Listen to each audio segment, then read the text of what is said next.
너무 많이 당했거든요, 민주당한테. 생태탕부터 시작해가지고 정말. 생태탕 요즘은 어떻게 됐어요? 생태탕 잘 끓이는지 거기. 중구에 있어. 그저에 있어요. 생태명가라고. 아니요. 끝나고 아니 가시죠. 정말 진짜 어젯밤에 우리 당 입당하려고 장동혁 대표 만났다면서요? 누가요? 조이대? 입증해보세요. 나 무슨 얘기 할 줄 알았어. 만났어요. 아니, 만났어. 만났다면서요? 네, 만났어요. 네, 아, 저도. 따뜻하시대. 네. 근데 조건이 안 맞아서 결렬됐어요. 이 당대표들도 한번 쫙 나갔다 오잖아요. 그러면 야, 역시나 당대표야 막 하고 막 문자 쏟아집니다. 대표님 뭐 시원했습니다. 뭐 그 몇 통에 또 마탱이 가는 거거든요. 근데 거기에 계속 하다가 보면은 진짜 마탱이 가는 거야. 앞에서 하는 얘기보다 뒤에서 하는 얘기가 더 솔직하고 재밌다. 법정 모드 커튼콜. 오늘은 오랜만에 영 브라더스 40대 젊은 오빠들 오셨습니다. 강성필 민주당 부대변인, 박상수 전 국민의힘 대변인 오셨습니다. 예, 반갑습니다. 반갑습니다. 네. 저희 뒤에 붙여놨는데 또 나오고 싶었죠. 아, 네. 저 진짜 그동안 우리 이제 박상수 전 대변인하고 참 정도 많이 들었고 좋은 얘기도 많이 나눴고 그랬는데 이제 볼 수 없을 것 같아서 인증 패널. 예, 이제 미인증이니까 인증이 아니니까 이제 볼 기회가 없어서 그래서 제가 어제는 박상수 변호사 없이 제가 이제 인증 패널하고 하는데 한 주 힘들었습니다 어제. 어제 방송 봤는데 잘하더만 뭘. 아니 근데 왜 우리 방송 나와서 남의 방송 얘기라고 그러세요? 아니 여기 동아일보에서는 꼭 지켜달라. 우리 미인증 정말 패널. 진짜 미인증 패널인데 이렇게 유일한 방송 하나다. 스케줄 하나 있다. 근데도 스케줄 하나 있는 것도 늦게 온다. 짠하게 만드네 지금. 오. 스케줄 하나 있는 것도 늦게 오는 사람이요. 제 시간이 왔습니다.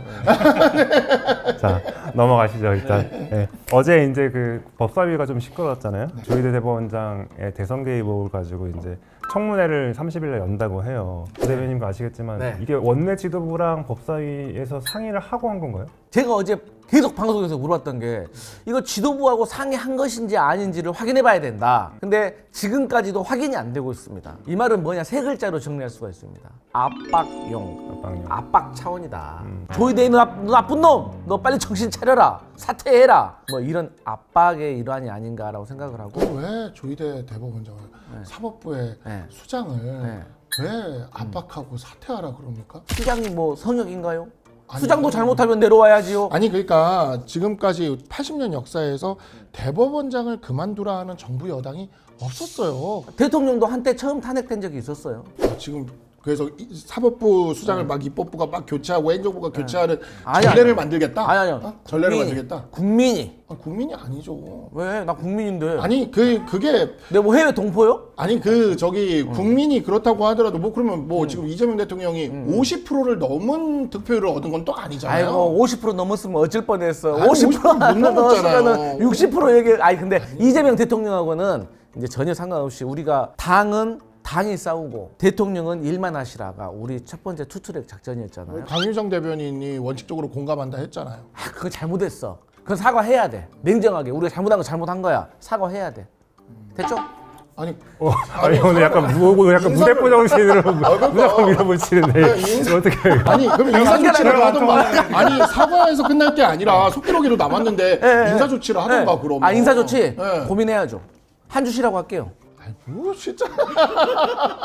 이게 사실은 이게 시작이 청문회 주장까지 나온 게 이른바 4인 회동 뭔가 다 전원으로 시작된 것 같아서 그러니까요. 아니 지금 저희는 진짜 너무 많이 당했거든요, 민주당한테. 생태탕부터 시작해가지고 정말. 생태탕 요즘은 어떻게 됐어요? 생태탕 잘 끓이는지 거기. 중구에 있어.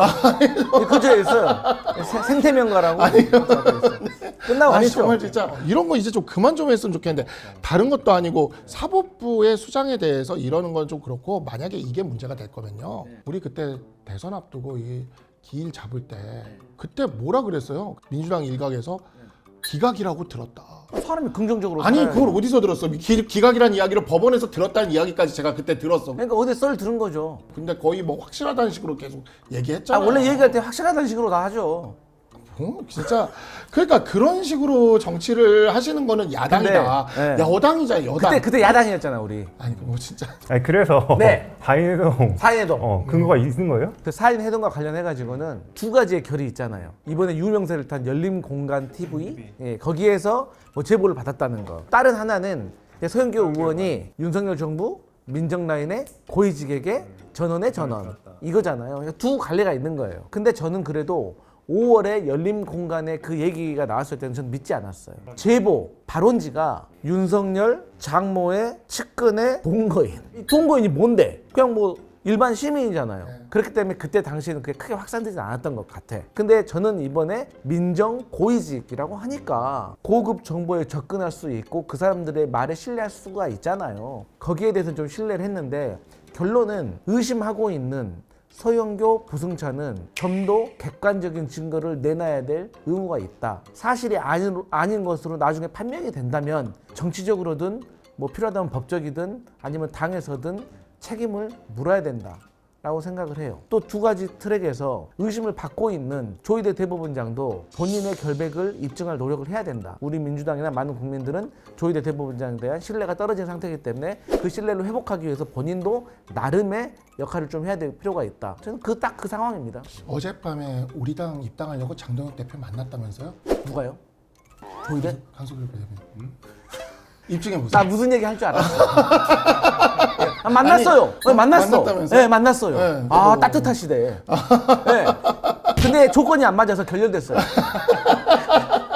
어때요? 그런 거 하지 마세요. 그러니까 그런 거 하지 마시라고 진짜. 의혹을 제기를 하려면 최소한의 근거는 갖고 와서 제기를 해야 되는데 근거가 될 수 있는 녹취라는 것이 정말 그 유튜브에서도 뭐 이건 그냥 썰이라고 얘기하면서 AI니 뭐 이러고 있지 않습니까? 이런 것들을 가지고 의혹을 제기하는 건 진짜 정부 여당의 어떤 국회의원으로서 해야 될 일이 아니고요. 서영교 의원은 과거에 이런 가짜 뉴스를 이렇게 하는 것에 대해서 강하게 처벌하는 법을 발의하신 분이에요. 자신이 그 했던 법안의 정신만이라도 좀 생각을 해서 그건 정말 강성필 부대변인이 지금 말씀 잘 해주셨습니다. 책임을 좀 지는 모습을 이번에는 보여줬으면 좋겠어요. 알겠습니다. 저희 이제 다음 주제로 넘어갈게요. 국민의힘이 장애투쟁을 했잖아요. 주말에 대구에 내려가서 지도부도 이제 5년 8개월 만에 총출동했는데 얻는 게 있었던 투쟁이었나요? 오죽하면 장애투쟁을 하나 싶은 마음은 이해가 돼요. 민주당은 최소한의 협치도 하지 않으면서 폭주를 지금 하고 있는 상황이고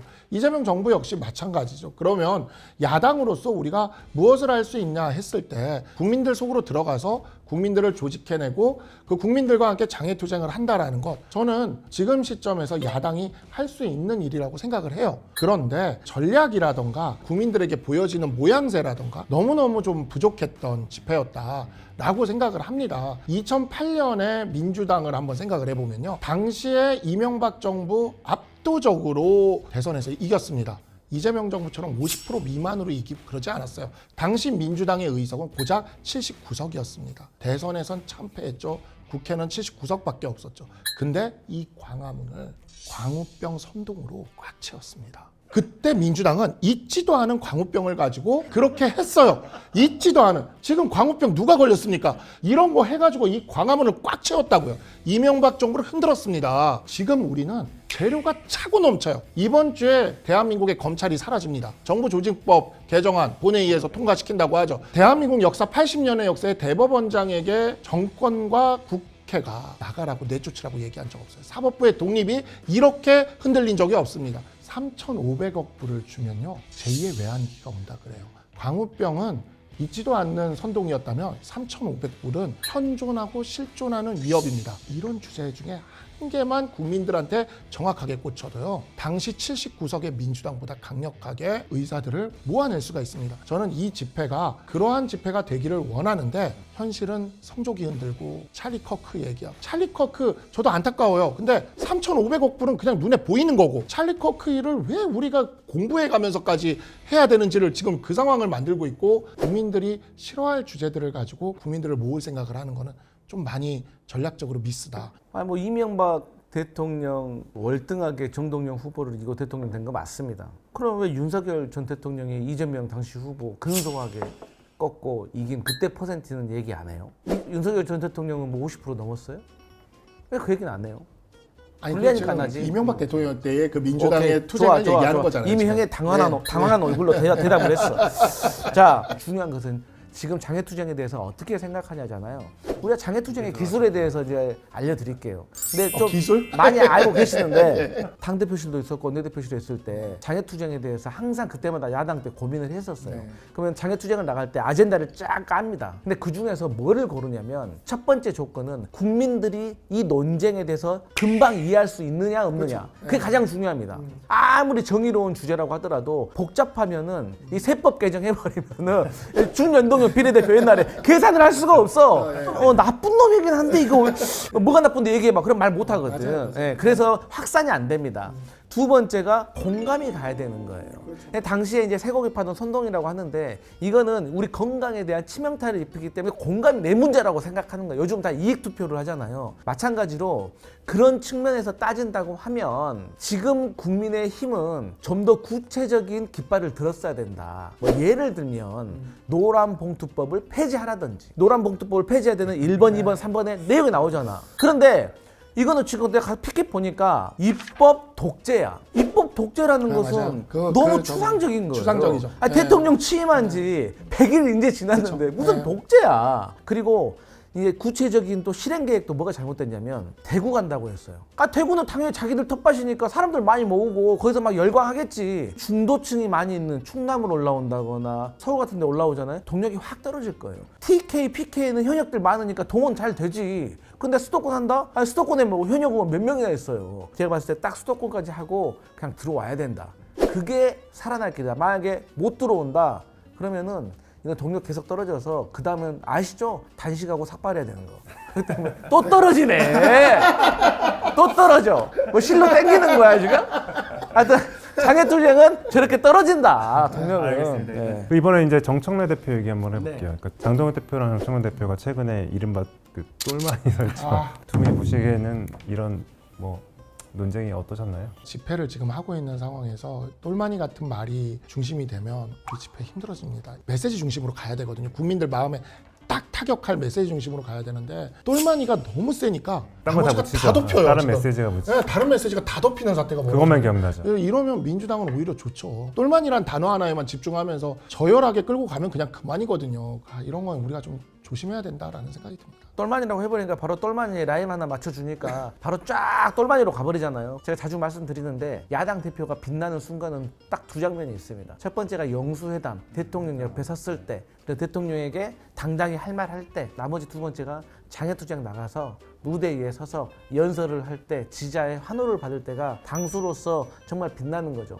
근데 문제는 뭐냐면 보통 우리가 그렇잖아요. 대통령이 조금 분위기 다운되고 그러면은 예를 들어서 웃자는 소리로 참모들이 해외 순방 보냅니다. 해외 순방 가면 막 기빈 대접 받고 뭐 의장다 빵빠레 하고 막 그러잖아요. 그러면 기분 좋아서 들어오거든요. 그러면 또 그 에너지 받아가지고 또 국내 국정 운영하고 이런 것처럼 이 당 대표들도 한번 쫙 나갔다 오잖아요. 그러면 야 역시나 당 대표야 막 하고 막 문자 쏟아집니다. 대표님 뭐 시원했습니다. 뭐 그 몇 통에 또 마탱이 가는 거거든요. 근데 거기에 계속 하다가 보면은 진짜 마탱이 가는 거야. 아니 원래 보수 정당의 이 기치가 품격 아닙니까? 근데 우리가 품격이 없다는 건 아닌데 가는 거야. 네, 보수 정당의 대표라는 사람이 똘마니라는 말 쓰고 아니 이번에 대통령 만났을 때 아니 정청래 대표가 뭐 악수 안 한다 그랬잖아요. 그러니까 저 대표 되자마자 마누라하고 쑥 먹었습니다. 그러니까 아니 얼마나 세련돼요. 이게 우회적으로 쪼크로서 정청래 대표의 그동안의 강성 이미지를 돌려치기 본 거 아니에요. 정청래 대표도 금감 밑에서 사진 찍은 거 생각하면 그렇게 세련되지는 않았어요. 아이고 그 세련됐다는 얘기 안 했어. 만만치 않죠. 네, 만만치 않아요. 안 했어. 금감 밑 사진은 정말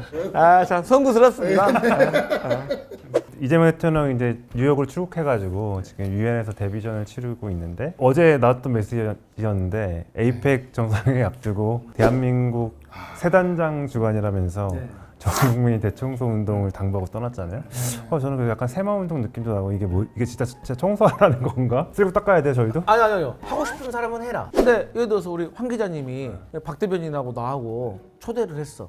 그럼 집 청소 안 할 거예요? 청소는 해야 할 거죠? 기본적으로 우리의 문화 아닙니까? 손님이 오시면 깨끗하게 받자. 그래서 강제 사항이 아니라 대통령께서 하신 말씀인데 오바해가지고 새마을 운동 뭐 옛날에 뭐 군사 독재 시절 생각난다. 이거는 전 너무 많이 갔다라고 생각을 해요. 오히려 그 에이펙 정상회담 때문인지 아직 밝혀지진 않았지만 서울의 모 호텔에 결혼하려고 예약이 취소됐다는 거. 거기에 대해서는 정부가 그 당사자들에게 정말 제대로 된 피해 보상을 해주고 사과해야 된다. 이런 건 잘못됐지만 청소하자 이거는 좀 그냥 웃으면서 넘어갈 수 있는 거 아니에요? 그냥 웃으면 넘어갈 일을 뭐하러 얘기를 하는지 모르겠어요. 왜냐하면 이게 트라우마가 있잖아요. 우리나라 사람들은. 여기 청계천 옆에 있던 판자촌이나 이런 빈민들, 가난하신 분들 살고 있었는데 88 올림픽 앞두고 전두환 대통령 때 여기 다 밀면서 그래서 저기 경기도 광주시로 보냈는데 거기가 바로 이재명 대통령의 정치적 고향인 성남이에요. 거기 묘하게 청계천에서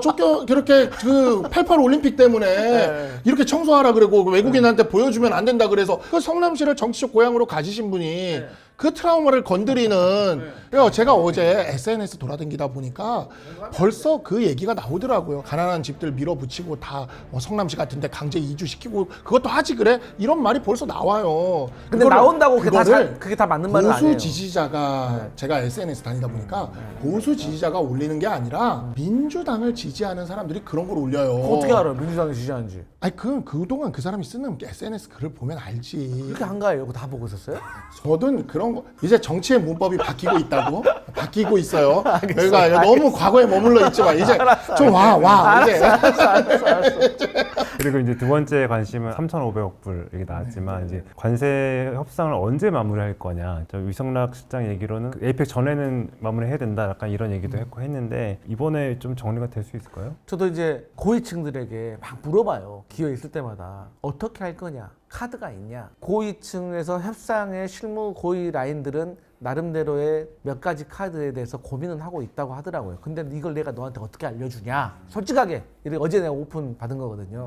근데 이것을 기다려주는 것은 그렇게 길지 않을 것이다. 지금 뭐 한 이번 주까지는 국민의힘도 지금의 상황에서는 공격하지 말고 지금은 미국을 비판해 주는 것이 우리의 협상력을 올려주는 것이니 협상이 진행 중인 상황에서는 그렇게 도와주시고 그다음에 협상이 끝나면 그야말로 싹 다 오픈해가지고 잘한 건 잘했다 못한 건 못했다라고 비판해 주라 이렇게 얘기하는데 그것도 시간이 있는 것이다. 그래서 빨리 이게 정부의 실력을 보여주는 첫 관문대가 될 수가 있다. 저희는 사실 드릴 수 있는 말씀이 이거밖에 없어요. 지금 현재는. 너무 이게 좀 불안하죠. 그러다 보니까 사인을 뽑았으면 탄핵거리다라는 이야기까지 나오잖아요. 민주당에서 도대체 뭘 듣고 왔길래 탄핵거리란 소리까지. 그 얘기는 해드릴게요. 예. 간단한 거예요. 3,500억 달러 관련해가지고 지금 오픈되어 있는 그대로 투자해라. 서명해라 그런 거예요. 그러니까 대통령이 난 서명 못한다고 온 거예요. 돌아왔어. 그러니까 이제 3,500 달러에 대해서 너희들 어떻게 할 거냐 하니까 우리 외교 당국은 직접 투자가 아닌 간접 투자, 지급 보증 방식으로 우리는 하려고 한다. 사실 그 전략으로 이제 우리는 그렇게 기싸움을 하는 거였어요. 근데 걔네들이 이제 대놓고 우리는 그렇게 안 돼라고 이제 무참하게 이제 우리를 무시해 버린 거고 그 상황인 거죠 이제 사실. 뭐 강성필 부대변인도 그렇겠지만 우리가 이게 IMF 세대거든요. IMF 때 대학 막 들어간 세대라서 IMF가 너무 고통스러웠어요. 그 경험이야 그 기억들이. 근데 또 한 번의 외환위기가 닥칠 수 있다면 이거는 너무나 위험한 거기 때문에 국민들 그 트라우마가 있거든요. 뭐 국가 전체의 국익을 위해서 이재명 정부가 진짜 잘해줬으면 하는 바람이 있고 그리고 무엇보다 나라가 힘들어지는 상황이 오게 되면 국민들도 그게 어떤 건지는 알아야 돼요. 우리가 해왔던 어떤 협상들에서 해왔던 논리거든요. 똑같이 국민들한테 좀 알릴 걸 알리면서 그렇게 좀 진행을 해줬으면 좋겠습니다. 알겠습니다. 벌써 시간이 다 돼가지고 마무리하겠습니다.